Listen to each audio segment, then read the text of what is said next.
Hi, good morning. എല്ലാവർക്കും ഷൈനീസ് കോർണറിലേക്ക് സ്വാഗതം. ഇന്ന് നമ്മളൊരു ആപ്പിൾ അച്ചാറാണ് ഇടാൻ പോകുന്നത്. ഡിഫറെൻറ്റ് രീതിയിൽ കടുമാങ്ങ ഇടുന്ന പോലെയാണ് ഇടുന്നത്. ഇതിലേക്ക് ആവശ്യമായ നമ്മൾ ആപ്പിൾ ചെറുതായിട്ട് കട്ട് ചെയ്ത് ഉപ്പ് തിരുമ്മി വെച്ചിട്ടുണ്ട്. അതിലേക്ക് ആവശ്യമായ ഇൻഗ്രീഡിയൻസ് ഇഞ്ചി, വെളുത്തുള്ളി, പച്ചമുളക്, കറിവേപ്പില. അതിലേക്ക് ആവശ്യമായ പൊടികൾ മുളക് പൊടി, ഉലുവാപ്പൊടി, കായപ്പൊടി. പിന്നെ നമ്മൾ കടുക് പൊട്ടിക്കാനായിട്ട് കടുക്, എണ്ണ നിങ്ങളുടെ ഇഷ്ടത്തിന് ആവശ്യമായ എണ്ണ ഉപയോഗിക്കാവുന്നതാണ്. ഞാനിവിടെ സൺഫ്ലവർ ഓയിലാണ് ഉപയോഗിക്കുന്നത്. കടുക് പൊട്ടി അതിലേക്ക് നമ്മൾ നമ്മുടെ അരിഞ്ഞു വെച്ചിരുന്ന സാധനങ്ങളെല്ലാം ഇൻഗ്രീഡിയൻസ് ഇട്ട് കൊടുത്തിട്ടുണ്ട്. ഇനി ഇതൊന്ന് മൂക്കുമ്പോഴത്തേക്കും നമ്മൾ അതിലേക്ക് പൊടികൾ ചേർത്ത് കൊടുത്ത് ഇളക്കി നല്ല മൂപ്പിച്ച് ചെറിയ തീയിലേക്ക് തീ കുറച്ചിട്ട് നമ്മൾ പൊടികൾ ഇട്ട് കൊടുത്തൊന്ന് മൂപ്പിച്ചെടുക്കുകയാണ്.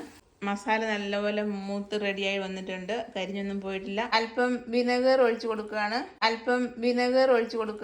ഹലോ ഫ്രണ്ട്സ്, അപ്പം നമ്മുടെ കടുകുമാങ്ങ പോലത്തെ ആപ്പിൾ അച്ചാർ റെഡി ആയിട്ടുണ്ട്. അപ്പോൾ എല്ലാവരും ട്രൈ ചെയ്ത് നോക്കണം. നല്ല രുചിയാണ്, ബന്ധമൊന്നും പോകാതെ കറുന്നിരിക്കുന്നു. അപ്പോൾ എല്ലാവരും ട്രൈ ചെയ്യണം. ഓക്കെ, അപ്പോൾ സീ യു, ബൈ. അച്ചാർ രണ്ടും കുപ്പികളിലായിട്ടുണ്ട്.